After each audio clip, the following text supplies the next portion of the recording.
del cabo Valdés. Durante años, vieron crecer el mito en torno a su persona. Se tejieron muchas versiones, ¿verdad? Que lo estaban estudiando de la NASA, que el ejército lo había mandado a una hipnosis, que se había vuelto loco, que estaba un experto en matemáticas. Se tejieron muchas hipótesis que en realidad nunca nosotros, por lo menos yo no tuve oportunidad de verificar si efectivamente todo eso aconteció con él. Valdés sigue siendo un militar. Pertenece al servicio veterinario del ejército y vive a más de 1000 kilómetros al sur de Santiago de Chile, en la ciudad de Coyhaique. El ejército le impide hasta el día de hoy conceder entrevistas. Pero Valdés espera jubilar dentro de pocos años y contar, por fin, su verdad en un libro. De sus avistamientos de ovnis a mediados de los años 70, el ufólogo peruano Sixto Paz se ha convertido en el contactado más famoso de Latinoamérica. Poco antes, el 22 de enero de 1974, Sixto Paz había recibido mensajes telepáticos de un ser a quien llama Oxal y que según él vive en Júpiter. Oxal lo impulsó a fundar el grupo Rama, Sol en la Tierra, que hoy tiene seguidores en 35 países. Tuvimos la primera experiencia del Sendra en junio del año 74. A las 2 semanas entramos 7 personas al Sendra. Y en el mes de julio es que se produce el contacto físico de que baja la nave y vimos bajar la nave. El responsable de prensa española pues pudo constatar de que el contacto era real, un contacto con seres extraterrestres a través de mensaje tipo psicográfico. Y él fue el que se encargó de dar a conocer la experiencia a nivel mundial. Seres de ojos oblicuos, seres de aspecto nórdico, conferencias interplanetarias en Ganímedes, una de las lunas de Júpiter, viajes en el tiempo y el espacio a través de una puerta o paso Sendra, son parte de los relatos de Sixto Paz y otros contactados que hacen dudar a los escépticos.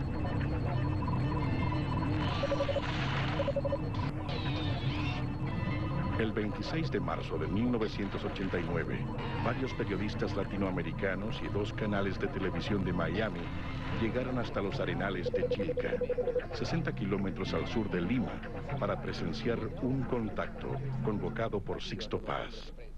Yo pienso que esta noche vamos a tener un gran acontecimiento aquí y lo vamos a disfrutar muchísimo.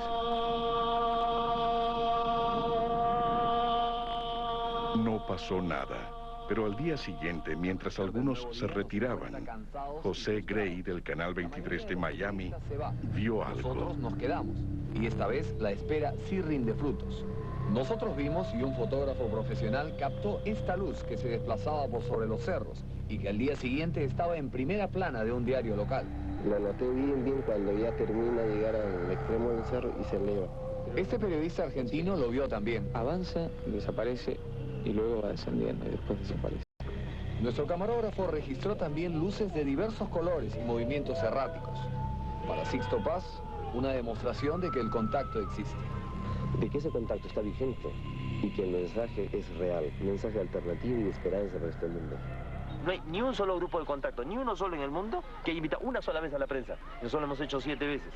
Ahora, no para demostrar que nuestro contacto es el mejor, simplemente para demostrar que este contacto no solamente es verdad, sino que continúa. Ahora, y el mensaje nuestro, a diferencia quizás de otros grupos de contacto, no me estoy queriendo comparar, el mensaje nuestro es positivo, es un mensaje constructivo. No habla de que viene el fin del mundo, que vamos a acabar, que va a haber una evacuación vía nave del espacio como si fuera el arca de Noé llevándose a los animales. No, que el compromiso es este planeta. O sea que si nosotros no aprendemos a vivir en este mundo, no merecemos ir a ninguna otra parte. Mientras los contactados buscan una armonía interna y un mensaje telepático proveniente de otro planeta, hay científicos que, empleando tecnología de última generación, tratan de encontrar respuesta a los misterios que aún esconde el universo. Estas son las fotografías más actualizadas de una galaxia distante captadas por el VLT, Very Large Telescope, del Observatorio de Cerro Paranal, en el norte de Chile. Un potente conjunto de telescopios que empezó a operar en 1998. Chile está hoy en el centro del proyecto de investigación más ambicioso sobre el origen del universo. El proyecto MMA, Millimeter Array, es un radiotelescopio formado por 40 antenas de 8 metros de diámetro cada una, que podría entrar en funciones el año 2006 y que permitirá conocer a fondo nuestro sistema solar, investigar cómo nacen las estrellas, cómo se formaron las galaxias y cómo era el universo hace 12.000 millones de años. De esta manera, la zona de los Andes, que desde hace largo tiempo ha sido visitada por ovnis, se convertirá en la plataforma desde la cual podremos desentrañar los últimos secretos del universo y saber qué buscan los ovnis sobre los Andes. Ha vuelto a dar esto de los ovnis. Es una cosa muy linda para nosotros, principalmente. Sí. Ya conocemos todo lo que se está sucediendo ahora en este momento.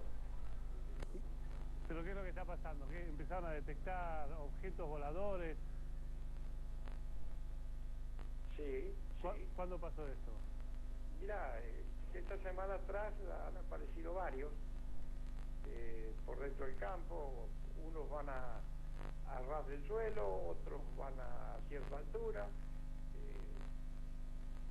Bueno, uno ve una luz potente,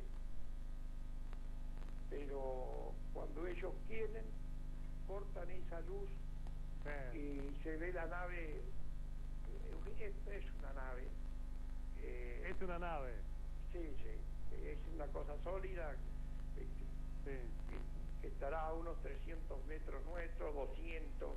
No los hemos podido atracar porque las veces que hemos querido atracarnos, caminamos 100 metros y se nos retiran. ¿Y fotografiarlas o filmarlas? Sí, las tenemos todas filmadas. ¿Ah, sí? Sí. Bueno, ¿y ustedes qué creen que es? ¿Por qué se da en este lugar específicamente y no en otro lugar? Eso sí que no te puedo decir yo, porque se da siempre en esa misma instancia. Bueno, Héctor, muchísimas gracias por esto. ¿Los sorprende o no los sorprende? ¿Qué dicen los habitantes del lugar? No, están acostumbrados ya a verla. No, te digo, no le hacen caso. No le hacen caso, es decir, una cosa común ahí en Gobernador Ugarte.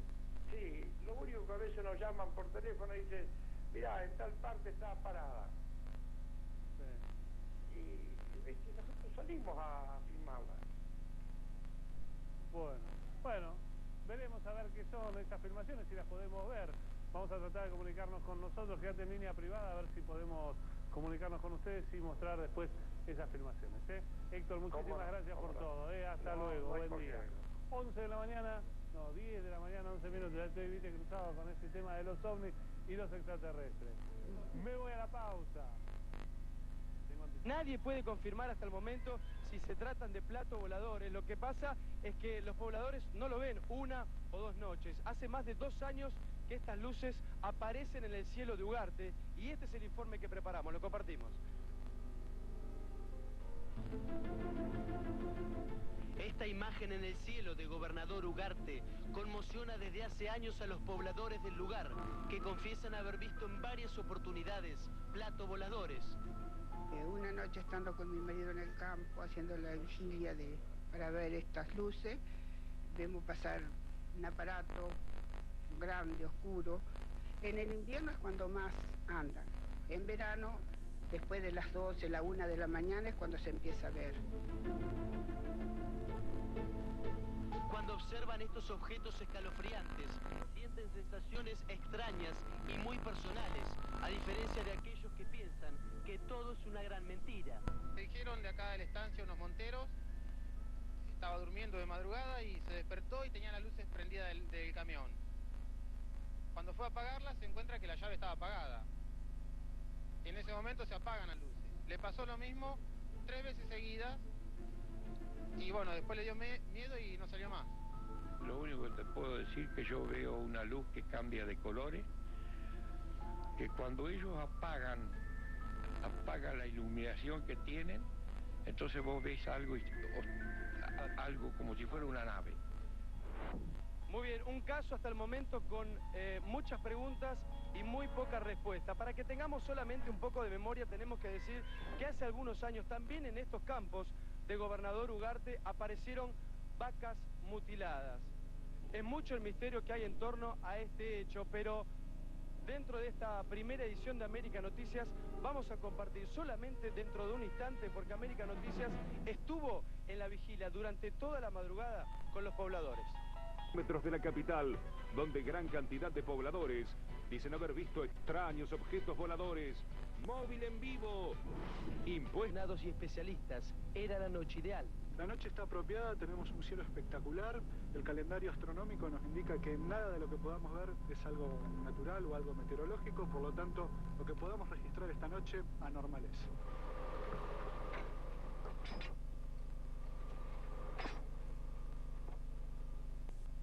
Este es el lugar donde la mayoría de las veces visualizaste los platos voladores. Sí, exactamente, es el punto justo para esperar a ver la aparición de alguno de esas luces. Te puedo asegurar que es una noche espectacular porque hace mucho frío y casi siempre andan la noche de mucho frío. La larga vigilia dio su resultado, cerca de las 4 de la mañana. No sé, es como si bajaran la intensidad de luz los objetos. Mira, eso que acabamos de ver recién, esos 10 segundos arriba del monte, fueron las luces que yo he filmado durante tanto tiempo y todo lo que ha visto este pueblo durante tanto tiempo. Ahora, me decías anteriormente que era una noche ideal y no te equivocaste, tenías razón. Sí, mirá, siendo casi las 4 de la madrugada, se dio la posibilidad de verlo y sí es una noche especial para verlo. Había una luz como las que he filmado siempre y muy bien definida, y te puedo asegurar que sí, que es una de las luces que filmamos siempre. Se trataba de esas luces que los pobladores ven desde hace tiempo, en una madrugada fría con muchas preguntas y muy pocas respuestas, en los misteriosos cielos de Ugarte. Como si bajaran la intensidad de los objetos. Y digo, ante todo, la incógnita de qué puede llegar a ser todo eso. ¿De qué forma eran? ¿Qué es lo que viste? ¿Qué pudiste vislumbrar con la cámara? Mira, con la cámara se alcanza a ver que es algo material, que tiene formas, da la sensación de ser sólido, tiene como jeroglíficos dibujados en lo que sería un costado de la nave, y el centro gira en contra de las agujas del reloj. ¿Cuánta gente vio esto? ¿Cuánta gente acudió a este fenómeno? Mira, acá en el pueblo hay mucha gente que lo ha visto. Por ejemplo, tengo compañeros que hemos ido al campo a verlos y la hemos visto andar sobre el agua, sobre las arboledas, en la línea de 13.200. La hemos visto mucha gente acá, Ugarte. Bueno, como bien decíamos, es un tema que genera mucha susceptibilidad, que divide mucho a la población, pero concreto es que en esta zona cosas pasan, porque si nos remontamos un año atrás, también fue la zona donde se encontraron muchas vacas mutiladas. El fenómeno sigue, la polémica está abierta y nos mantenemos en contacto con ustedes. Muchísimas gracias. Claros o grises, ligeramente orientales. Por cierto, me llama la atención el hecho de que su cutis es casi perfecto, no tiene cicatrices, no tiene manchas, no tiene absolutamente nada, está perfecto. No hubo ningún tipo de comunicación, solo una mirada sospechosa que dejó impactado a Enrique. Años más tarde, ocurrió el segundo encuentro en un bar. Un ser llamado Estiel le contó que venía de otro planeta, y a partir de ese momento, Enrique comenzó a tomar más interés en el fenómeno ovni. Pasaron 3 años y pico hasta 1972. Para entonces ya me había yo aficionado un poco a mirar el cielo desde la azotea de la casa, porque no tengo otro lugar más apropiado. Ahí me pasaba buen rato después de llegar del trabajo mirando el cielo. De repente, y sin saber por dónde, siento atrás de mí una persona. Con cierta alarma volteé hacia atrás, me di un giro completo y me encontré con un individuo muy similar en su físico al otro, no quiero decir igual, muy similar. Y me dijo: Enrique, ¿quieres venir conmigo? pues yo empecé a recordar todo lo de la plática del restaurante y dije, bueno, pues yo ya me metí en esto, sí voy. Dice, bueno, aproxímate. Y me aproximé a él y me dice, tómate de este cinturón, un cinturón grueso que portaba. Me tomé, me agarré con firmeza y nos empezamos a elevar. Enrique entró a una pequeña nave y desde allí pudo ver la Tierra. Y luego con esa nave de repente caminó, vi que se alejaba un poquito la Tierra, no mucho, seguía viendo la esfera muy grande. Subió un poco y entramos a otra nave gigantesca que también pude ver, pero muy poco por la cercanía que estábamos, solo veía yo una mancha negra arriba. Llegamos a un lugar donde me dijo, haz lo que yo, y se paró en una banda. Yo me paré atrás de él en una banda, se quitó la ropa, me quité la mía. Entonces la banda nos empezó a llevar por diversos lugares donde un líquido parecido al agua y vapores y luces nos tocaban todo el cuerpo por todas partes. Me dijeron que la energía la toman del espacio, de unas bandas energéticas que existen emitidas por las estrellas, que su velocidad es siempre ascendente según lo destinen ellos, que la velocidad de la luz es un tope que nosotros nos hemos imaginado pero que no existe. Finalmente, después de algunas charlas por ahí, algunas cosas más de plática, me indican que ya te debes retirar, y en efecto empecé a sentir cierta presión en el pecho y con cierta dificultad para respirar. En 1976, Enrique tuvo otro encuentro. Esta vez lo invitaron a su nave por un periodo de 28 horas. Yo no fui abducido o raptado, sino invitado. Yo no tuve pérdida de memoria, ni tiempos perdidos, ni me dieron mensajes para ser retransmitidos, tampoco tengo misiones que cumplir. No me hicieron exámenes médicos de ningún tipo, ni genéticos, ni nada de eso. Así que no soy telépata, tampoco me hicieron curandero, ni misionero espiritual, ni nada de esas cosas que tanto se dicen. No me pusieron implantes en el cuerpo. No me prohibieron decir o hacer o tal cosa de lo que vi o que no vi. En fin, es una cosa de carácter amistoso, sin limitaciones en cuanto a la expresión que yo pudiera tener sobre sus cosas o sobre sus personas. Enrique Mercado publicó un libro donde cuenta sus experiencias con estos seres.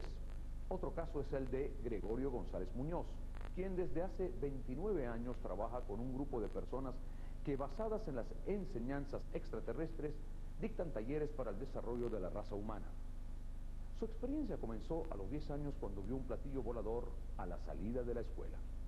Saliendo de la escuela, vi un grupo de personas y me acerqué curioso a ver qué era, y ya me enseñaron, y era una especie de moneda de plata que flotaba en el espacio y de repente se ponía vertical y luego se volvía a poner horizontal, y al moverse daba un reflejo de la luz del sol y la gente lo veía y todos lo veíamos, y la gente comentaba que eran los marcianos que venían a invadir la Tierra ya.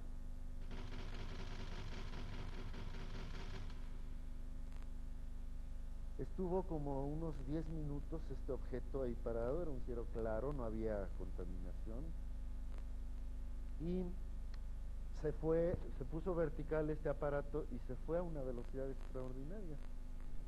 Yo llegué a la casa a comentarle a mis hermanos, a mis padres, que había visto un platillo volador, pero yo tenía 10 años de edad, era un niño, venía con la mochila de la escuela.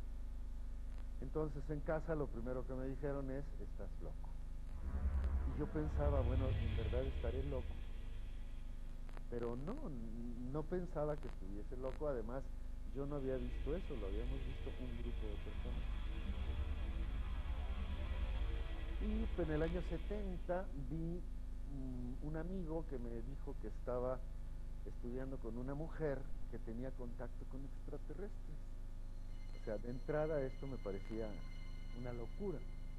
Sin embargo, mi búsqueda era de poder comprobar de que no estaba loco y de que lo que yo había visto de pequeño era real.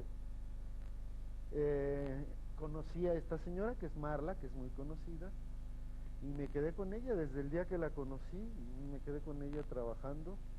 Dejé de ir a fiestas, dejé de ir al cine, al teatro, yo iba con Marla, todos los días de la semana, todos los días del año, estaba con Marla.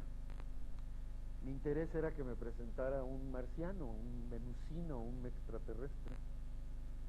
Y tardó 3 años en el lapso en que yo pudiera conocer a un ser de estos físicamente. Ellos nos llevan 8000 años de adelanto evolutivo y pues tienen una cantidad de cosas científicas que comparten. Ellos dicen que al principio fueron con los gobernantes, pero los gobernantes no pueden hablar de extraterrestres porque pues políticamente no les conviene. Mientras Marla o Radin digan que hay extraterrestres, no pasa nada. Ahora, el día que un presidente de un país importante diga que hay extraterrestres, va a ser la noticia del mundo, ¿no? La noticia más importante de toda la historia de la humanidad. Estas historias son solo una pequeña muestra de los casos que se reportan cada día en México desde hace años. Algunos testigos hablan de seres de luz, otros de hombres altos y rubios con cutis de porcelana. Dicen que son nativos de Venus, de Marte, de Orión, de las Pléyades. Visten como las películas de ciencia ficción y hablan nuestro idioma. Pero lo más importante, todos los testimonios coinciden en que vienen a ayudarnos y a salvar nuestro planeta. ¿Estaremos frente a un delirio colectivo o una realidad oculta? Número 1. El número 2 es que lo que vi no era de este mundo, y punto. Una encuesta de la revista Time y CNN en la época del incidente de las luces de Phoenix halló que el 22% de los estadounidenses adultos creían que seres inteligentes habían hecho contacto con la Tierra. Pienso que el acontecimiento Luces de Phoenix es claramente un hito. Es un ejemplo significativo de lo que nos aguarda en el futuro. Los temas científicos no se resuelven votando o haciendo una encuesta. Los hechos existen o no existen y la comunidad científica debe atenerse a los hechos. A unos 65 kilómetros del Valle de Phoenix está el campo de artillería Barry Goldwater, lugar de ejercicios militares y caída de luces de Bengala. Según las autoridades, un ejercicio de tales características tuvo lugar la noche del 13 de marzo. La Fuerza Aérea dejó caer desde las alturas una luz de bengala de iluminación, pero esta en particular era de fósforo, el cual desciende a manera de una pequeña hélice como un papel, cae muy lentamente, se quema muy lentamente y es muy brillante. Oye, Zoom, mira esto. Todas las personas en el área de Phoenix vieron las luces, y como descendían tan lentamente y estaban tan lejos, hubieran jurado que eran ovnis. ¡Oh, Dios mío! Para mí sería muy difícil creer que si dejan caer las luces de Bengala al azar, 4 de ellas se alineen en el cielo formando una línea recta y permanezcan ahí. Eso es lo insólito de todo este asunto. El video del cual vi un poco era intrigante. Por eso voy a ordenar una investigación completa del acontecimiento a través del TPS. Realizaremos las pesquisas necesarias y llegaremos al fondo del asunto. Averiguaremos si fue un ovni o si fue un OVI, o sea, un objeto volador identificado. Cuando algo así adquiere importancia en los medios de comunicación, todos escuchan e inmediatamente llegan a la conclusión de que deben ser naves espaciales sobrevolando la Tierra. Causó bastante agitación y reacción local, además de trastorno político. Esto debe mostrar que ustedes son personas serias. Si alguien plantea una hipótesis como que los extraterrestres nos están visitando, Nadie tiene el deber de refutarlo, sino que él tiene el deber de comprobarlo. Como escéptico le diría, ¿dónde está su prueba? Él me diría, tengo el testimonio de un testigo ocular. Bueno, todos sabemos que las declaraciones de los testigos por sí mismas sin corroboración no son plenamente confiables. Así no opera la ciencia, porque uno puede encontrar toda clase de personas que afirman haber visto ángeles o que han visto hadas o al monstruo de Loch Ness. Y claro, no podemos creer en todo eso sin pruebas. La carga de la prueba siempre recae en la persona que afirma tales visitas o que algo extraordinario está ocurriendo. Una manera de ver el problema es examinar la realidad que conlleva la física de los viajes espaciales. Escépticos y creyentes deben pensar en qué necesitarían las naves espaciales de cualquier planeta para viajar a través de la Vía Láctea. Un puñado de científicos e ingenieros está dedicado a analizar esto. Ninguno quisiera ver su nombre asociado con el más radical y engorroso asunto relacionado con los ovnis. El tema es inevitable y hasta cierto grado irresistible. Cuando uno diserta sobre este viaje desconocido, mucha gente cree que la respuesta está en algún lugar y que es mantenida en secreto. Estamos hablando de ciencia pura, de láseres de fusión de antimateria. Toda esta gravedad, las caminatas espaciales, estar allá afuera, yacen en el Área 51 en Roswell. Necesitamos que los militares lo revelen. Infortunadamente eso no va a ser fácil.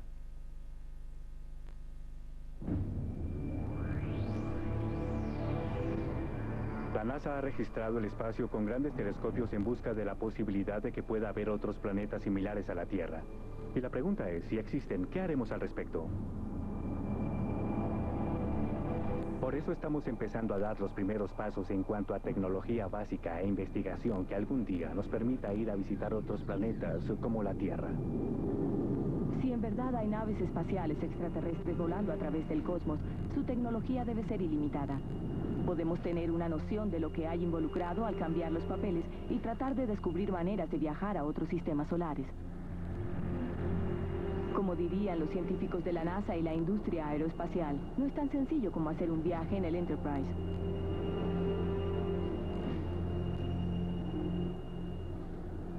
Uno de los aspectos de la televisión y del cine es que subestiman tremendamente los viajes espaciales.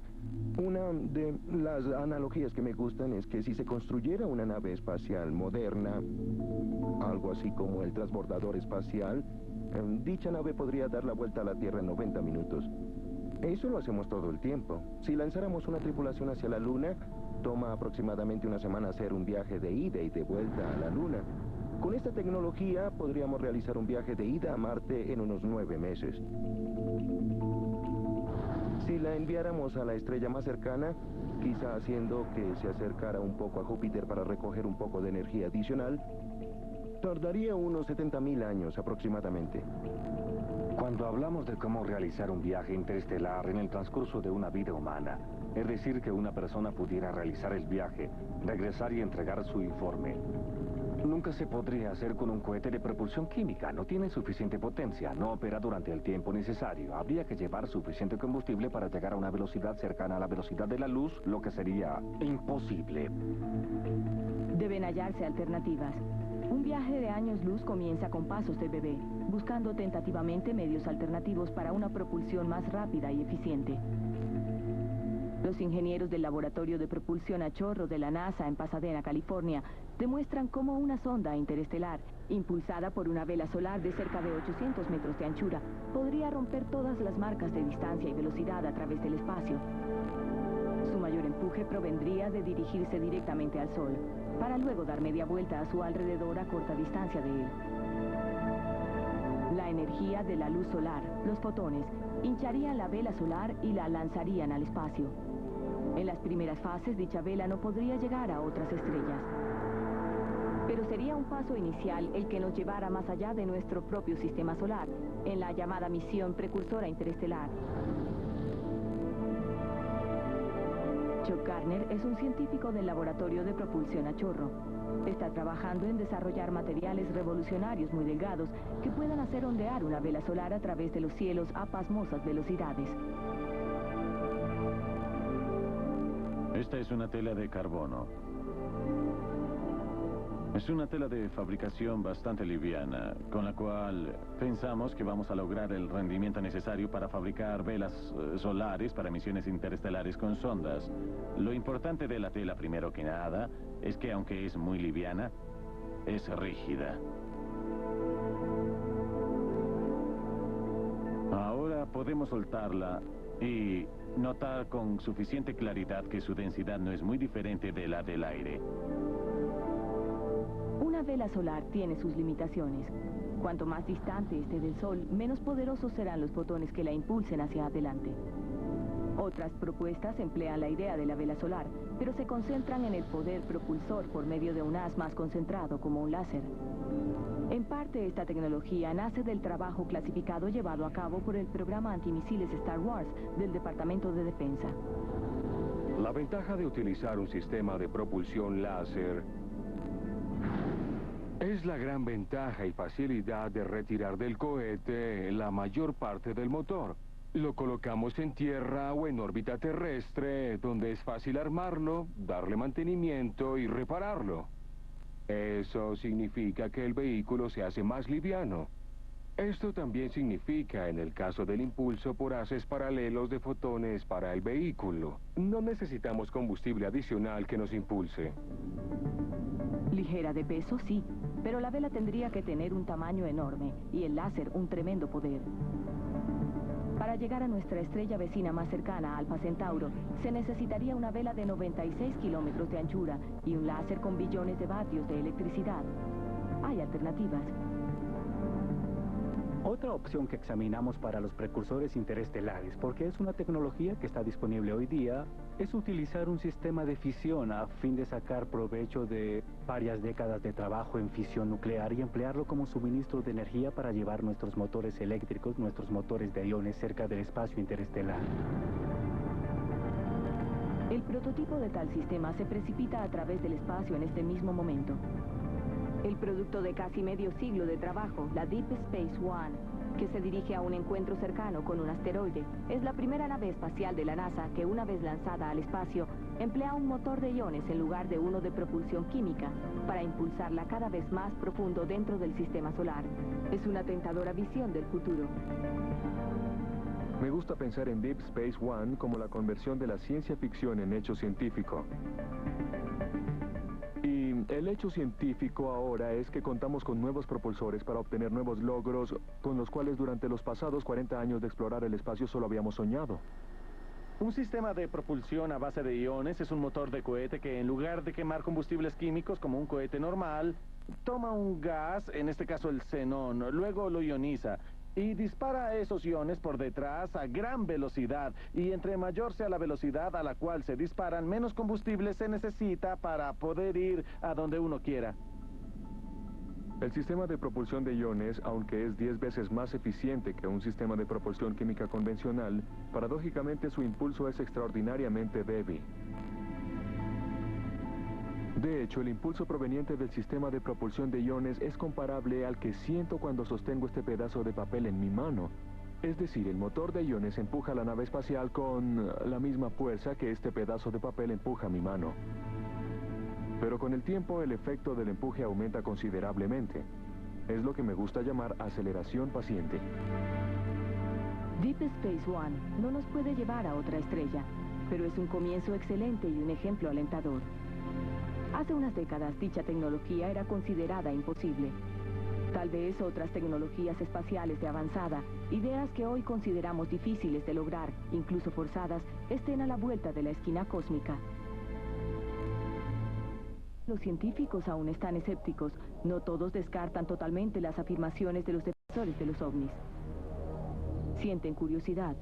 Después de todo, no hay un astrofísico o ingeniero que no se interesara si alguien revelara una prueba creíble de una tecnología capaz de realizar viajes interestelares. El Dr. Bernard Heisch, especialista en la utilización de la energía solar en el espacio, hizo parte de un comité dirigido por el profesor Peter Sturrock de la Universidad de Stanford, que investigaba el asunto ovni. Publicamos un informe, un estudio de los miembros de la Sociedad Astronómica Estadounidense. De manera interesante, Cerca del 80% de los astrónomos, cuando expresaban sus opiniones confidencialmente o de manera anónima, estaba a favor de que cierta o probablemente o posiblemente el fenómeno ovni debía ser estudiado. El Dr. Hyde se dedica también a otros insólitos intereses científicos. El foco más extravagante de su imaginación se concentra en algo que la mayoría de la gente ni siquiera sabe que existe: la energía en el vacío. Si uno saca todo de un espacio dado, todo, el aire, la materia, el calor, la luz, todo, sorprendentemente descubrirá que aún queda algo de energía, la llamada energía del vacío, conocida como energía nula. El campo de energía nula es un mar de trasfondo de energía que llena el universo, lo llena todo en él. Las leyes cuánticas dicen que tiene que existir. Puedo ilustrarlo con un pequeño oscilador. Tenemos un oscilador clásico, algo que rebota de arriba abajo sobre una banda de goma o un resorte. Al final se quedará inmóvil por las fuerzas de fricción. Ahora, si tenemos un oscilador sujeto a las leyes cuánticas, nunca se quedará totalmente inmóvil. Y ello significa que todo el espacio estará lleno de cierta cantidad de energía electromagnética debido a esas leyes cuánticas. Todo eso reunido da como resultado el campo punto cero. Encontrar y controlar esa energía nos proporcionaría una fuente de combustible radicalmente nueva, que se extraería del mismo espacio exterior para un viaje a las estrellas. Otra fuente potencial de energía también posee un halo de ciencia ficción: la antimateria, un combustible colosal generado por la creación del universo mismo. Es otra partícula, es solo otra partícula elemental, que podemos producir en laboratorios y hemos detectado en el espacio profundo. Sabemos que está allá, es otro misterio en sí mismo. No sabemos dónde está toda la antimateria en el universo. En el principio de los tiempos, durante la gigantesca detonación del Big Bang, nacieron materia y antimateria.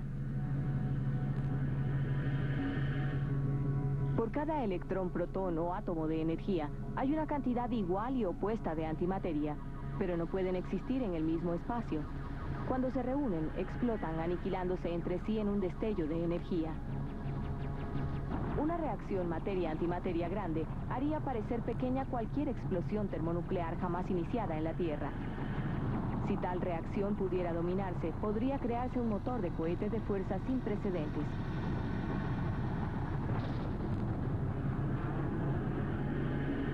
La aniquilación materia-antimateria es la mayor reacción en densidad de energía de la que sabemos. Bien, el problema es que la producción total en el mundo entero de antimateria es del orden de los 10 nanogramos. 10 a la menos 9 gramos de antimateria por año es una cantidad muy pequeña para hacer algo con ella. Desde el punto de vista de la propulsión, uno se podría preguntar: ¿y si aumentáramos la producción de antimateria? Eso es concebible, aunque sería enormemente costoso. Así que en realidad no sabemos cómo ir a las estrellas. Tenemos algunas ideas de cómo podríamos hacerlo sin violar la física, pero constituyen enormes desafíos técnicos y de ingeniería. Su incansable curiosidad acerca del universo y la posibilidad de vida en otros planetas es lo que hace continuar a estos científicos e ingenieros a pesar de los obstáculos. La mayoría cree que las probabilidades están a favor de que haya otras formas de vida y hasta otras civilizaciones en el espacio. Donde la mayoría está en desacuerdo con los defensores de los ovnis es en el tema de una evidencia creíble de visitas extraterrestres regulares a la Tierra. Personalmente me encantaría creer que hay otra vida en el universo, pero con solo mirar las enormes distancias involucradas, la energía que se requiere para llegar y las escalas de tiempo, soy muy escéptico en cuanto a que somos visitados en este momento por una civilización que pudiéramos reconocer como tal. Roswell. El acontecimiento angular para todos aquellos que estudian los objetos voladores no identificados.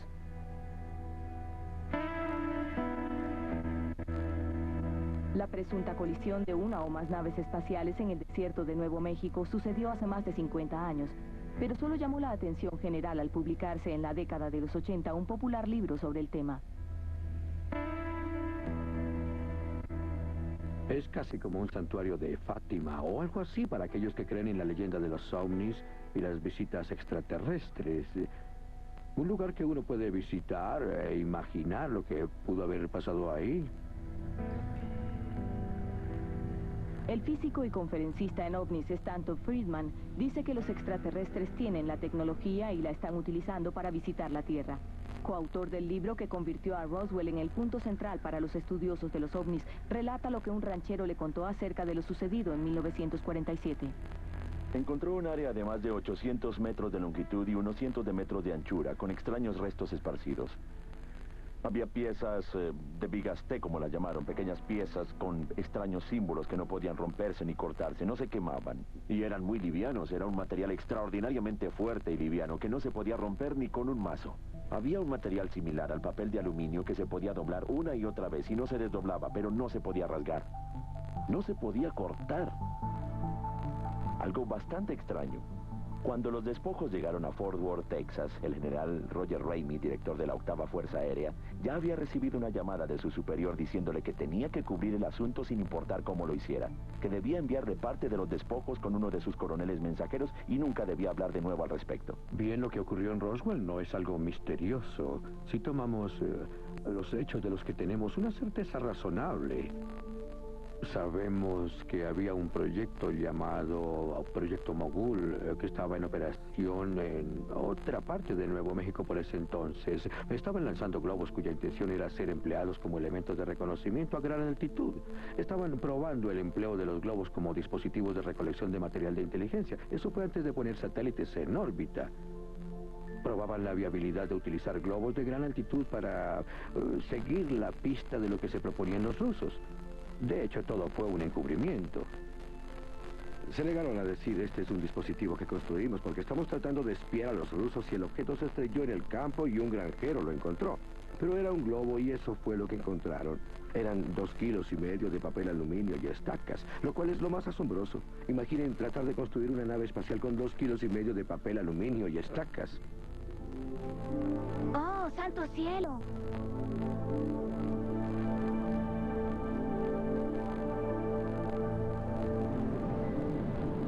No se puede negar que la noción de las naves espaciales extraterrestres se ha convertido en parte indeleble de nuestra cultura popular.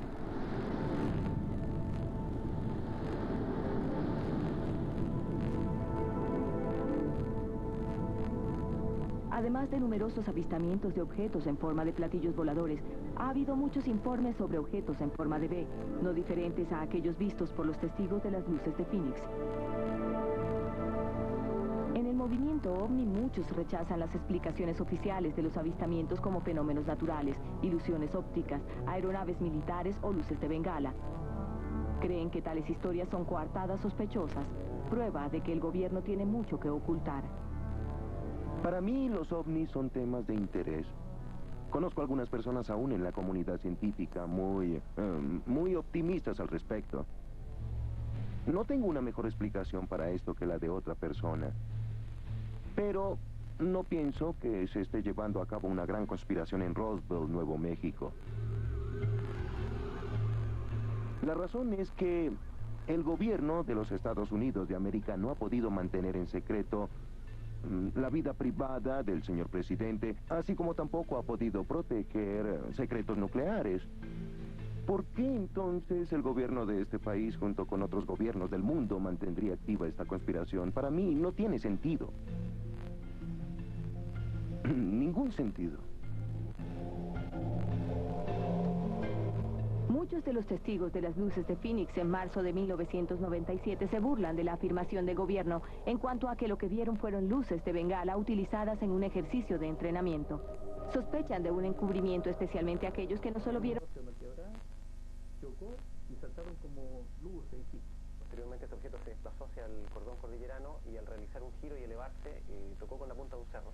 Y salen unas chispas igual como si fueran luces artificiales, de un color azul. Y en ese momento la nave se eleva y apaga todas sus luces y desaparece en el cielo. Central de la cúpula central estaba el piloto que conducía el disco de pie. Según Romersa, un Hitler cada vez más desesperado y alucinado planeaba usar sus nuevas armas secretas para un ataque devastador sobre Nueva York.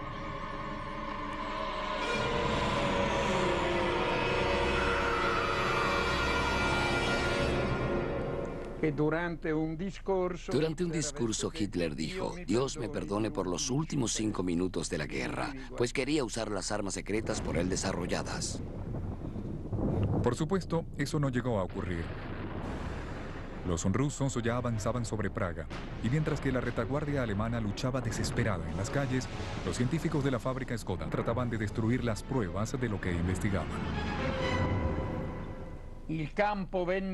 Cuando la presión del enemigo ya era insoportable, volaron el aeropuerto con dinamita y los platillos quedaron destruidos junto a todo lo demás. Sacaron los platillos de los hangares y los llevaron a la pista. Les pusieron cargas explosivas, los volaron y los incendiaron ahí mismo en la pista ante todo el mundo. Pudieron destruir los platillos, pero los científicos nazis que los construyeron estaban vivos, y los aliados victoriosos se pusieron a pelear entre sí para tenerlos en su bando. ¿Cuál de ellos ganaría la carrera para tener los secretos de los platillos?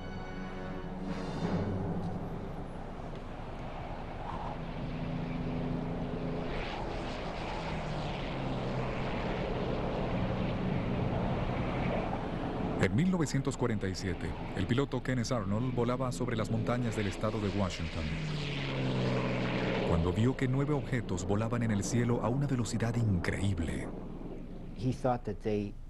Le pareció que avanzaban en un movimiento que comparó con el de platillos lanzados sobre el agua, lo cual es una comparación un poco extraña, pero la palabra pegó y se convirtieron en platillos voladores. Se considera que a partir de ese momento nació la época de los platillos voladores y la emoción suscitada llegó al frenesí, que también estaba salpicado de paranoia. La inteligencia de la Fuerza Aérea empezó a sospechar que los platillos eran vehículos de reconocimiento soviéticos. Porque se estaba iniciando la Guerra Fría. Fue una coalición que se hizo pedazos. Los aliados de la Segunda Guerra Mundial se habían vuelto enemigos. Se ha formado una cortina de hierro que cayó en torno a Polonia, Hungría, Yugoslavia y Bulgaria. Los países del este y del oeste enseñaban en público los grandes desfiles de su mejor maquinaria militar. Pero también existía una guerra secreta, una competencia sin tregua por adquirir la ciencia nazi a tener a los científicos nazis. El que controlara esa tecnología después de la Segunda Guerra Mundial tendría una gran ventaja militar, así que empezó a surgir una lucha entre los aliados, los rusos, los franceses y los ingleses, a pesar de haber sido aliados con el fin de conseguir la tecnología posible para su bando. Por eso, el gobierno de los Estados Unidos de América se alarmó tanto cuando el piloto Kenneth Arnold vio los platillos. En este documento secreto se ve que creían que Rusia tenía la tecnología alemana de los platillos voladores y que los estaba construyendo. Alemania tenía una industria bélica más avanzada que Estados Unidos, que creyó que si Rusia había capturado a los científicos e instalaciones donde se armaban esas armas secretas, los soviéticos estarían más avanzados. Estados Unidos tenía razón, pues los rusos estaban construyendo platillos, para lo cual habían reclutado a un alemán muy útil, a Andreas Epp, un ingeniero especialista en platillos. Justo después de la guerra, Andreas Epp decidió que prefería trabajar en la Unión Soviética. Así que se fue a Rostock, donde lo visitaron unos agentes soviéticos que sabían quién era. Le agradó mucho que alguien lo valorara, pues ya lo habían despreciado anteriormente. Entonces pensé que tenía que seguir adelante, que se lo debía a la gente que había trabajado en el proyecto, y empecé a construir un disco volador. Epp trabajó sobre todo en el mecanismo para dirigir el platillo soviético. Su especialidad era el modo de guiar esa clase de platillo, es decir, lograr que respondiera a los controles o conectar los controles a los movimientos del platillo. Según decía Epp, el platillo soviético era sumamente maniobrable y también era versátil, cosa muy importante. Era propulsión a chorro, pues querían algo que se pudiera usar en las regiones polares, cosa muy interesante.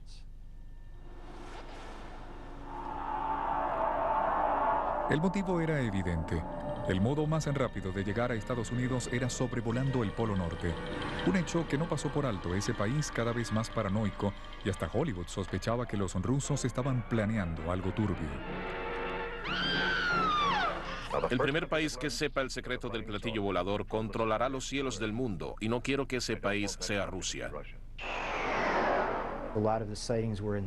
La mayoría fueron vistos en la zona noroeste de los Estados Unidos, cerca de la planta de Boeing, en Seattle, donde se construían todos los bombarderos de Estados Unidos, y también cerca de la reserva nuclear de Hanford, en el estado de Washington, donde se producía el plutonio para las bombas nucleares. El noroeste era una zona de gran importancia estratégica para los Estados Unidos y también la más cercana a la Unión Soviética por el Pacífico, de modo que ahí se esperaba que llegaran los aviones rusos. Para la época, los platillos voladores ya aparecían por todas partes. Casi no había ciudad ni película que se librara de ellos. El gobierno debía acabar con toda especulación, y para lograrlo, sus expertos en guerra psicológica idearon un elegante plan de dos partes. En primer lugar, un militar de gran autoridad afirmaría que no estaba ocurriendo nada en absoluto, y en segundo lugar, se regaría el rumor de que los platillos voladores venían del espacio. Ya entregué el mensaje. ¿Y ahora qué?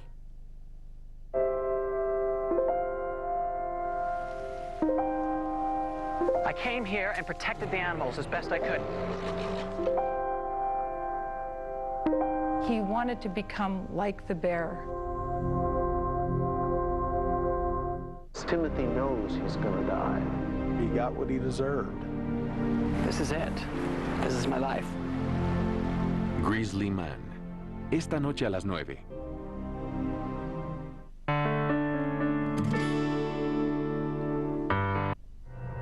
El plan se puso en marcha en una rueda de prensa del Pentágono, en julio de 1952, una fecha crucial en la historia de la manipulación.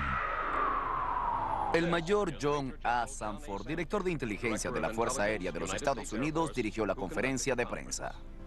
La tarea de Sanford era afirmar que esas observaciones de platillos no tenían mayor importancia. No se ve en eso ningún patrón de propósito ni de seriedad, ni se puede relacionar con ninguna amenaza posible a los Estados Unidos. Y para defender la teoría de la invasión extraterrestre, pusieron al mayor retirado Donald Keyhoe, un escritor de revistas escandalosas, en la misma tarima donde hablaba Sanford. Mayor Keyhoe, como autor del libro Los platillos voladores son reales, ¿cuál es su opinión sobre esos objetos voladores no identificados que se han visto?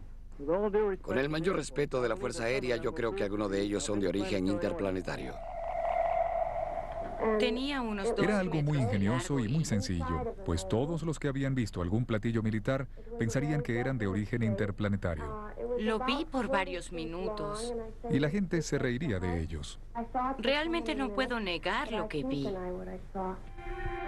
A la prensa le encantó la noticia de los alienígenas y la publicó con entusiasmo.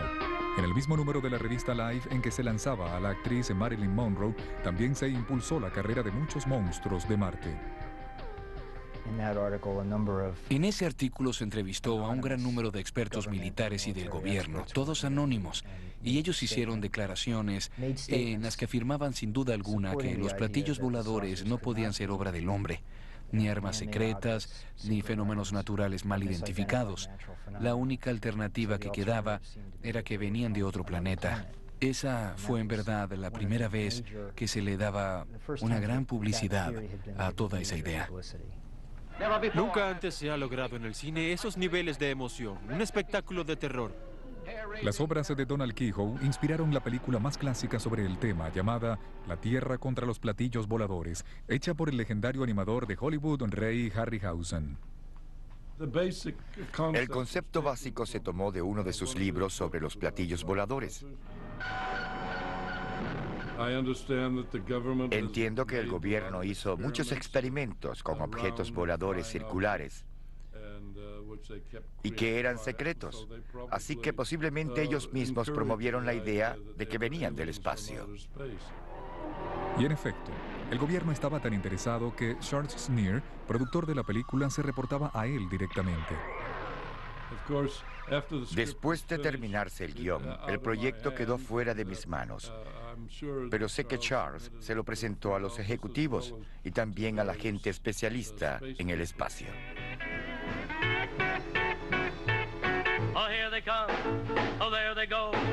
It's those Pero mientras que los estadounidenses observaban el cielo con diversos grados de interés, los hombres de negro tenían los pies bien plantados en la tierra. Querían tener sus propios platillos y, al igual que los rusos, buscaban la ayuda de los antiguos científicos nazis.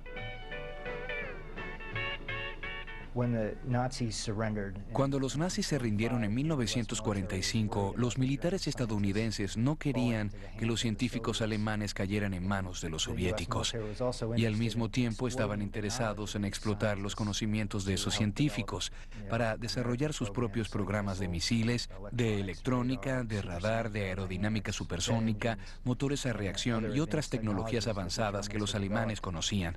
Los Estados Unidos tenían unos programas llamados Overcast y Paperclip para buscar a sus científicos y llevarlos al país. A Estados Unidos le fue muy bien en algunos aspectos. Lograron reclutar al científico nazi Werner von Braun y lo convirtieron en un valioso miembro de su máquina militar. También pudieron conocer gran parte de la tecnología de los cohetes V-2. Pero mientras jugaban con esos juguetes nuevos, con más entusiasmo que habilidad, sabían que su nuevo arsenal tenía una grave falla, pues no tenían los platillos alemanes.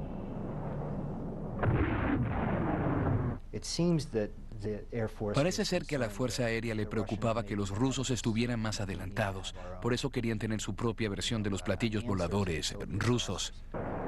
Hasta que en el año de 1957 tuvieron un golpe de suerte que de nuevo involucraba a Andreas Epp, el experto alemán en platillos que para entonces se vivía en Alemania Oriental. En algún momento se desilusionó de la vida en Alemania Oriental. No sé por qué motivo. Tal vez por su divorcio, pero el caso es que se fue a vivir a Occidente, o sea que cruzó la frontera y dijo, aquí estoy, y estaba espiando para los soviéticos, y les quiero decir todo lo que sé. Y los estadounidenses lo pusieron en la cárcel de inmediato, donde lo interrogaron. Y mientras él estaba en prisión, empezó a escribir y a dibujar de memoria todo lo que había hecho para la Unión Soviética, el proyecto de los platillos y cuál iba a ser su uso. Con la ayuda de Epp y de otros científicos, el programa de los platillos arrancó a toda marcha. Es interesante saber que a finales de los años 50 y a principios de los 60, casi todas las grandes empresas aeroespaciales, entre ellas Boeing, Convair, Lockheed y North American, trabajaban en el concepto de vehículos en forma de platillo. Estamos en la división de Lockheed en California, la decana de la familia Lockheed y la cuna de esta emocionante familia de alas. Lockheed trabajaba en el diseño de una serie de platillos para la Fuerza Aérea. Todos ellos tenían un motor central que apuntaba hacia abajo y el platillo despegaba en forma vertical hacia la transición al vuelo horizontal. Aceleraba hasta llegar a gran velocidad y volaba a más de 30.000 metros de altura. Era un diseño muy avanzado para la época. Los ingenieros de Lockheed trabajaban en un platillo que tenía un motor central a reacción con un rotor que creaba el efecto Coanda de los platillos voladores. Una vez en el aire, el chorro a reacción se cambiaba para que volara en dirección horizontal a velocidad supersónica. Y la Lockheed no era la única compañía estadounidense que trabajaba en esa tecnología. La Convair era una de las otras grandes empresas aéreas de los años 50 y 60. La Convair, al igual que la Lockheed, tenía proyectos secretos y un rostro público que en este caso es el actor de Hollywood James Stewart. Oh, vaya, ¿qué día tuve hoy? Créanme que volé un gran avión.